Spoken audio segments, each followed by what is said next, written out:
Non, moi j'ai un Mitor, comment ça t'es pas abonné à cette chaîne? Mon gars, avec la canne, il y aura au moins un contenu par jour, alors fais les choses bien, abonne-toi. Abonne-toi à ma chaîne Twitch aussi, ton cogné.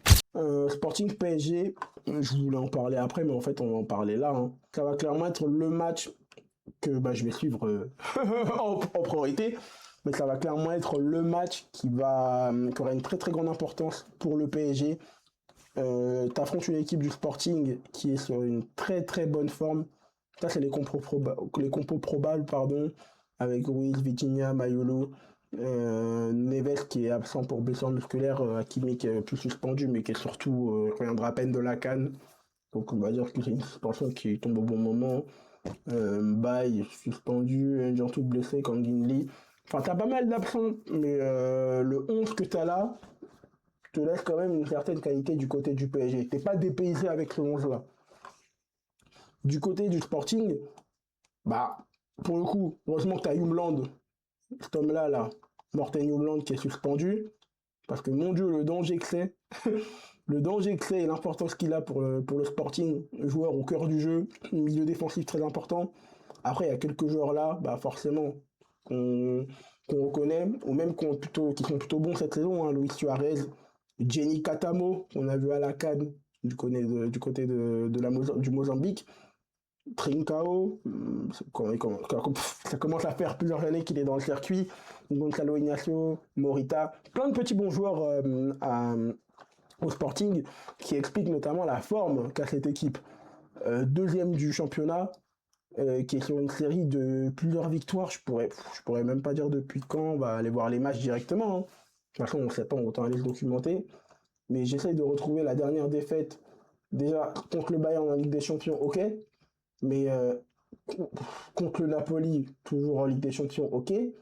Mais la dernière défaite du Sporting en championnat, il me semble que ça remonte à là, effectivement, 30 août contre Porto.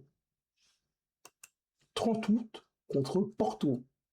On est aujourd'hui le 20 janvier. L'équipe n'a jamais perdu un match de championnat. Et même sur un rythme effréné comme ça, le plus fou, c'est que justement, la seule équipe qui t'a battu, bah, c'est celle qui est leader au championnat devant toi. Pour montrer déjà le niveau de malade que Porto est en train d'avoir cette saison, et aussi, bah, pour le coup, le Sporting, futur adversaire du PSG. Donc non, quelque part, il y a un vrai défi. Surtout que les défaites qu'on voyait du Sporting, il me semble que c'était aucune défaite à... Non, c'est ça, aucune défaite à domicile. Napoli, tu perds là-bas au Napoli. Après, c'est que du vert. Tu perds au Bayern en ayant mené en plus, en ayant mené au score et en faisant une prestation qui n'était pas dégueulasse. Mais c'est à peu près à partir de l'heure de jeu que le Bayern a commencé à reprendre le dessus. T'as des joueurs intéressants.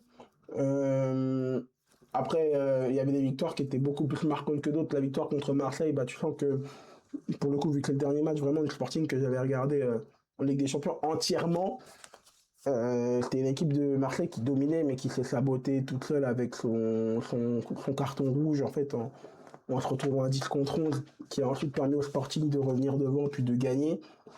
Mais globalement, on est sur une équipe du Sporting qui sera très dure à battre à domicile. Et est-ce que le PSG pourra faire réussir ce que seul le FC Porto a réussi cette saison, c'est-à-dire battre le Sporting dans une forteresse impénétrable. Surtout que pour le Sporting, il y a un réel intérêt. Si je remonte, ouais, si je remonte là aussi, pour le Sporting, il y a l'intérêt justement, là tu passerais avec 13 points, de revenir dans le top 8. La zone que tu as quitté suite à ta défaite contre le Bayern. Le Sporting aussi a vraiment l'envie, et honnêtement, avec la forme qu'ils ont eue, je peux comprendre que l'envie du côté des joueurs soit de finir dans le top 8. Ils ont la qualité pour, mais pour ça, il faudra battre l'OG parisien qui est le champion à titre. Est-ce qu'ils en sont capables? J'ai envie de dire oui et non. Parce que non, parce qu'ils ne sont pas favoris évidemment face au PSG qui est champion d'Europe. Mais maintenant, on est sur un PSG qui n'est pas non plus sur une forme fifou, hein. On l'a vu.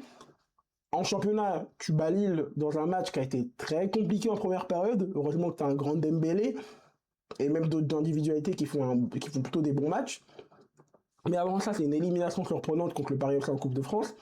C'est pas une élimination non plus où tu as été battu dans le jeu, tu rates pas mal d'occasions. De toute façon, le PSG, pour qu'il perde cette saison, je dis pas que ça repose souvent sur de la chance, mais ça a été très rare de voir une équipe qui s'est fait complètement dominer par une équipe. À part contre le Bayern, franchement, j'ai pas cette image d'avoir vu une équipe de Paris perdre. Enfin, c'est une équipe qui était vraiment, vraiment plus forte qu'elle sur le terrain. Donc après ça, bah, ce match nul contre l'OM en Trophée des Champions, mais qui a mené à une victoire du PSG. Pareil, là pour le coup, le PSG a montré qu'il était plutôt une équipe à réaction. Et c'est plutôt ça aussi que j'ai envie de dire, c'est que sur cette première partie de saison-là, on a senti que le PSG était vraiment devenu une équipe de réaction. Alors je sais pas si c'est parce qu'il y avait pas mal de blessés dans l'effectif, mais le PSG était clairement devenu une équipe à réaction. On prenait moins de plaisir honnêtement en tant que supporter devant les matchs du PSG pendant cette première partie de saison-là, en tout cas pendant la fin de première partie de saison. Mais là tu sens qu'il y a une dynamique qui revient, qui a réinsufflé, qui est beaucoup mieux même du côté du Paris Saint-Germain. En fait, je pense que Luis Enrique a quand même dû passer une gueulante aussi après l'élimination contre le Paris FC. Mais ce que je veux dire, c'est que la victoire contre Lille, le PSG, je l'ai trouvé bien plus intéressant, même si c'était une première période qu'on n'a pas totalement dominée. Enfin, Lille a posé beaucoup de problèmes en première période de ce match-là. Mais j'ai senti un PSG qui était beaucoup plus intéressant dans les intentions, et notamment les intentions sans ballon. Parce que ce qui a fait la force du PSG aussi, c'était ça, c'était une équipe qui cavalait, avec des joueurs comme Kvara, comme Dembélé, maître du pressing, qui a d'ailleurs fait un super dernier match contre Lille. Donc non, pour le PSG, il y a vraiment ce regain d'énergie-là, je trouve. Donc on retrouve un peu ce qui a fait le charme du PSG de l'année dernière et qui leur a permis de gagner cette C1. Donc Sporting, ça va être un vrai test. Maintenant, est-ce que je vois le PSG gagner face à ce Sporting? Bah, en toute honnêteté, sans être trop prétentieux ou faire le chauvin, mais parier à la qualité pour battre le Sporting au stade José Alvad. Je sais pas si je le dis bien. Mais pour moi, pour le coup, le PSG, en plus, c'est une victoire qui serait très importante parce que derrière, t'as City qui pourrait être rattrapé, l'Atalanta qui pourrait être rattrapé, et l'Inter et le Real Madrid. Bon, l'Inter, je pense pas, mais le Real Madrid qui pourrait être rattrapé aussi au vu de l'adversaire qu'ils ont. Donc, non, vraiment, c'est une victoire qui serait très importante pour le Paris Saint-Germain. Je vois le PSG s'imposer, mais je serais pas surpris. Franchement, la sûreté serait de mettre PSG au nul. Je serais pas surpris qu'il y ait un match nul, honnêtement. Mais aller gagner face à une équipe du Sporting qui montre une certaine qualité, bah tu montres que ça y est, t'es de retour et que tu lances enfin ta saison pendant cette deuxième partie de saison-là. Tu montres que tu lances enfin ta saison, tu montres que t'es de retour. Pour moi, là, le PSG, en tout cas, en gagnant, ferait peut-être passer un message pour dire qu'on est de retour. S'ils peuvent gagner avec la manière, ce serait tant mieux. Et après, s'ils reviennent avec les 3 points aussi, ce serait pas mal. Donc pour le PSG, il faudra être capable d'être beaucoup plus efficace devant, tueur devant, d'être meilleur dans les intentions, avec le jeu sans ballon. Mais après, je doute pas parce que cette équipe-là, j'ai l'impression qu'elle avait 2 visages en Ligue 1 et en Ligue des Champions.